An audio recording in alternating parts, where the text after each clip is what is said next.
আজ আপনাদের সাথে শেয়ার করছি chicken pulao recipe. Chicken pulao এমন একটা রেসিপি যেটা রান্না করলেই কিন্তু খাওয়া হয়ে যায়। আলাদা করে ডাল ভাত মাছ তরকারি রান্না করার দরকার হয় না। আর একঘেয়েমি ডাল ভাত মাছ তরকারি খাওয়ার থেকে একটু মুখের স্বাদটাও বদলায়। চলুন তাহলে দেখতে থাকি কি কি দিয়ে বানালাম। 400 গ্রাম মতো চিকেন নিয়েছি, হাফ চামচ রসুন বাটা দিয়ে দিলাম, হাফ চামচ আদা বাটা দিলাম, একটা কাঁচা লঙ্কা কুচি করে নিয়েছি সেটা দিয়ে দিলাম, টক দই দিচ্ছি 2 চামচ, নুন দিলাম, ধনের গুঁড়ো দিলাম উঁচু উঁচু 1 চামচ, কাশ্মীরি রেড চিলি দিলাম অল্প একটু, হলুদ দিলাম পরিমাণ মতো, মেখে নিচ্ছি। একটু হোয়াইট অয়েল দিয়ে দিচ্ছি। চিকেনটাকে ম্যারিনেট করে হাফ অ্যান আওয়ার মতো রেখে দিচ্ছি। 200 গ্রাম বাসমতি চাল ধুয়ে ঘন্টাখানেক মতো ভিজিয়ে রেখেছিলাম, তারপরে স্ট্রেনারে দিয়ে জলটা ঝরিয়ে নিয়েছি। হোয়াইট অয়েল দিচ্ছি, হাফ চামচ ঘি দিয়ে দিলাম। এখানে কিছু গোটা গরম মশলা নিলাম ফোড়নের জন্য, 2টো তেজপাতা, 8-10টা গোলমরিচ, একটা বড় এলাচের দানা, 3টে লবঙ্গ, 2টো এলাচ আর একটা দারচিনি, সবগুলোকে ফোড়নে দিয়ে দিলাম। গ্যাসের ফ্লেমটাকে কম রেখে ফোড়নটাকে ধীরে ধীরে ক্র্যাক করিয়ে নেব। এই গরম মশলার গন্ধটা যত ভালো বেরোবে তত কিন্তু পোলাওর ফ্লেভারটা ভালো হবে। আর এখানে একটা পেঁয়াজ কুচি করে নিয়েছি সেটা দিয়ে দিলাম।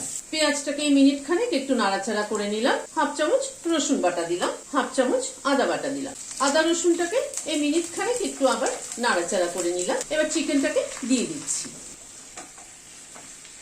চিকেনটাকে একটু ঢেকে দিচ্ছি। চিকেনটা ধীরে ধীরে কুক হোক। গ্যাসের ফ্লেমটাকে মিডিয়ামে রাখলাম। চিকেনটাকে আমি পাশের গ্যাসে ট্রান্সফার করে এই গ্যাসে একটা তড়কা প্যান বসালাম। হোয়াইট অয়েল, এখানে একটা পেঁয়াজ কেটে নিয়েছি, পেঁয়াজটা ছেড়ে দিচ্ছি। পেঁয়াজটাকে ভেজে নিচ্ছি, মানে বেরেস্তা করে নিচ্ছি। আমি এটার মধ্যে করছি এই কারণেই যে অল্প তেলে করা হবে বলে পেঁয়াজটাকে লাল করে ভেজে নিলাম। 10-12 মিনিট মতো চিকেনটা ঢাকা ছিল, ঢাকাটা খুলছি। মাঝে নেড়ে দিয়েছিলাম আমি। চিকেনটা খুব ভালো মতো কষানো হয়ে এসছে। এবার চালটা দিয়ে দিচ্ছি, চিকেনের সাথে একটু নাড়াচাড়া করে নিচ্ছি। চালটাকে একটুখানি ভেজে নেবো, চিকেন এবং মশলা সবকিছুর সাথে। মিনিট 2-3 মতো চালটাকে ভেজে নিলাম। গরম জল দিয়ে দিচ্ছি, একটু নুন দিয়ে দিলাম, ঢাকাটা দিয়ে দিচ্ছি। গ্যাসের ফ্লেমটাকে হাই টু মিডিয়ামে রাখ। প্রায় মিনিট 10 মতো এটা কুক হলো। এটা খুলছি, চালটা সেদ্ধ হলো কিনা একবার একটু দেখে নিচ্ছি। হ্যাঁ, চাল কিন্তু সেদ্ধ হয়ে গিয়েছে। পেঁয়াজ বেরেস্তা ছড়িয়ে দিচ্ছি, খানিকটা ধনেপাতা কুচি দিয়ে দিলাম, 2টো কাঁচা লঙ্কা মাথাটা চিড়ে দিয়ে দিলাম, আর লেবুর রস দিচ্ছি। এখানে একটা পাতি লেবুর হাফটা আমি নিয়েছি। এখানে জলের মাপটা আমি বলে দিচ্ছি, তো আপনারা যখন জলটা দেবেন তখন কিন্তু যেই বাটি মেপে চালটা নেবেন সেই বাটি মেপে তার ডবল জলটা দেবেন। মিশিয়ে দিচ্ছি।